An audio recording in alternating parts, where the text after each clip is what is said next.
Pregame.com. I am Steve Fezzik here with Bryan Leonard, two-time finalist in the Cantor Showdown, and he's going to be breaking down a Mountain West showdown here between Colorado State and New Mexico. Should be a real good game.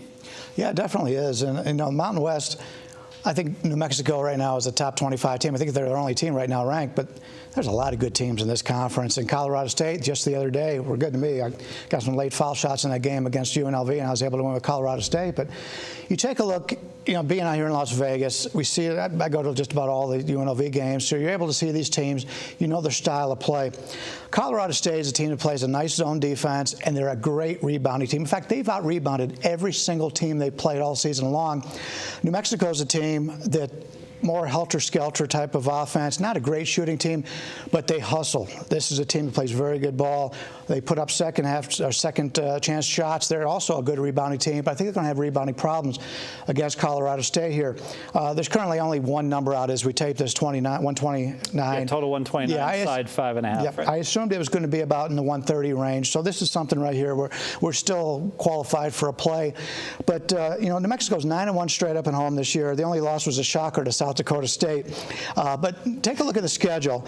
We've talked about this. I remember that game. From the last game we played, too. We talked about one of those. But, you know, take a look at the schedule. Marco's not here. You see this blank spot right here. That's where Marco used to be. And Marco would have pointed out that, but right before that, they played New Mexico State in back-to-back games.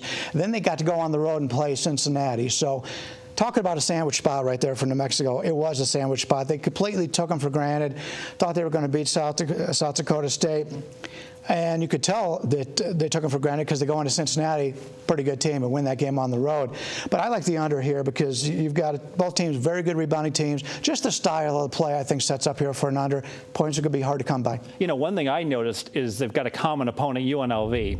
And here, money has been pouring in on UNLV overs. I don't know if you've seen this, right, a post on all their games. And so they played 4 games recently. They had a very high-scoring game against San Diego State, and they had a very high-scoring game against Air Force. But when they played both of these two teams, the games both went way under that 129. So I think that speaks volumes that when they're playing run as one, that they're still going under against that team. So when they play each other, it probably would give more credence to what you're saying. So it certainly is logical to me. You want to go ahead and make it official then? Sure. All right, been very good to the Mountain West Conference so far this year. Keep winning every time we put out a big play. We're going to take the under in this game, Colorado State and New Mexico. And you hit it on the nail. It's a style of play thing. I had the over when they played San Diego State because San Diego State's a team that runs. UNLV likes to run. They play Colorado State, a team who plays a zone defense. If you've seen the Rebels play, they can't hit the side of the barn from the outside. I mean, they're a bad shooting team from the outside here. Both teams like to slow it down. Both teams very good rebounding teams. Not overly impressed with the offensive abilities from either one of these teams, but they play excellent defense, good rebounding teams. We're going to play this game under the total.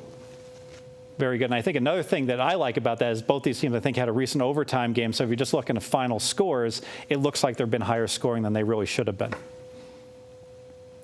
That's very good. So we are going to be breaking down some NBA games when we come back at pregame.tv. Stay with us.